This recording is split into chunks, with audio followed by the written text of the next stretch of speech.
2 weeks ago, we released a video on what I call micro-attraction. The little things we do that have a massive impact on how attracted someone is to us. Now, every week I get feedback from my team members in my company on what they thought of the latest video. And in this case, your comments on your personal moments of micro-attraction made them cry. So I thought I'd read a couple of them now because I think they're so beautiful. Magic Kitten said, "My boyfriend realized that I was spending more time with him than with my friends. So he set up a little girls' night out for me and my friends so that we wouldn't drift apart." Simple Minimalist said, "On the second date with my now husband, we were sitting by a fire pit close to a pool area when our waiter dropped and broke a glass. After the waiter cleaned up the broken glass and left, my at-the-time date got down on the floor and started to feel for tiny pieces of glass. He said he didn't want someone to step on them in the morning on the way to the pool. I knew I wanted to marry him then." Amanda says, "My boyfriend told me he first became attracted to me in art class when he ripped a hole in his wax paper, and although we hadn't spoken before, I brought him more without asking." William said, "She and I were on a walk together on a college campus. We walked through a garden area. I looked over and she had knelt down and was picking a bouquet of wild flowers. She looked like I imagined she looked as a little girl, lost in the moment, and my heart ached." These comments go on and on and on, into the thousands now. Someone even commented saying, "This comment thread is a wonderful document for humanity." Now, some of you justly commented on this video saying, "This is a wonderful concept, Matt, but isn't this just a beautiful idea and not something very practical? Because surely these are all examples of people just being themselves, them just doing what they do naturally. Aren't these moments difficult to manufacture?" In other words, how do you put micro-attraction into practice? In order to understand the utility of this concept, I think we have to understand how difficult it actually is in practice to do these little things that lead to micro-attractions. Let's take a simple example to illustrate this. Most of us know that if we showed more appreciation to the people that we interact with in our lives, our key relationships, those relationships would improve. Whether it's your mom, your dad, your sister, your brother, your colleague, your best friend. You know, if you took a moment out of your day to call them and just appreciate them, tell them you love them, or just ask them about their day, that would go a long way. Why don't we do it? It's not because of time. We say it's because I didn't have time to call my mum. No, it's not. It's not because of time. It would have taken 60 seconds. It's because of energy. It's because of the emotional state we're in. It's because showing someone in our life a genuine moment of appreciation requires us to be in the right state of mind. And being in the right state of mind is about what we have done to feed ourselves, our confidence, our happiness, our sense of peace.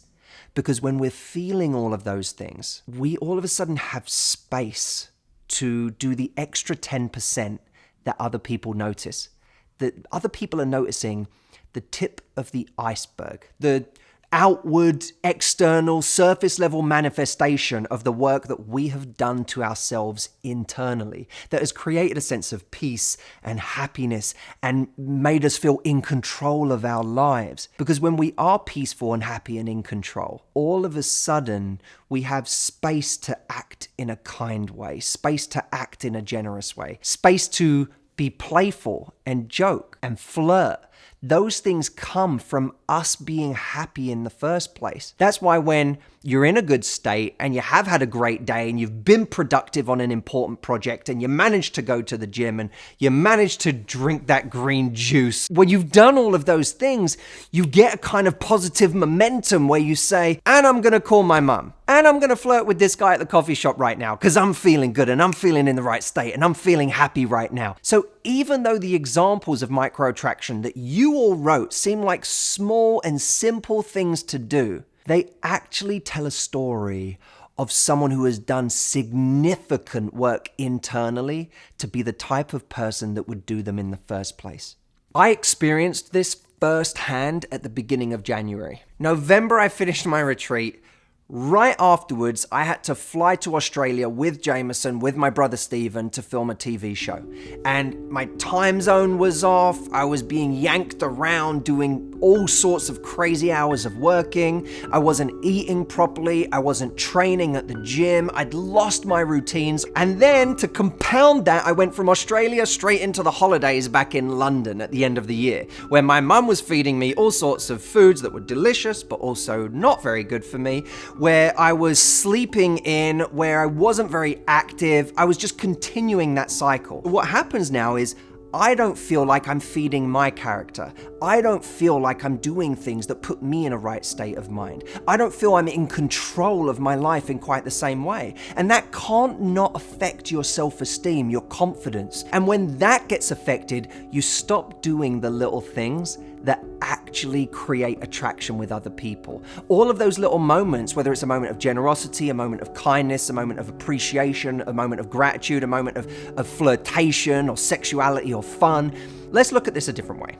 Everyone's had an old computer that has an operating system that when they try and do something as simple as opening Microsoft Word, it takes 10 minutes to load. Not because that's a complex or difficult task. We know that the new operating systems in the world can do that in a second, but because the system is out of date, the system is overloaded, the system is malfunctioning. It's the same way with us. What seems like such a simple thing. Hey, talk to that guy over there. Do that little act of kindness for someone. Smile at that person. Have a fun moment of flirtation. These are simple things on the surface, but when we're trying to achieve them with an old operating system, it's like climbing a mountain. When we're running the right operating system, they happen organically and naturally, which is why when we're in the right state of mind and when we're living life a certain way, the micro attractions we create occur every day in everything we do. Over the years in my videos, I have given so many little simple things that people can do to upgrade their love lives. Whether it's a line that they can say to a guy or something they can do on a date or just a way to communicate. The problem is that so many people never actually do these things. Not because they don't have time, not because they're not capable, but because they're running an old operating system that makes it really, really difficult even to do the most simple things that would dramatically change their results.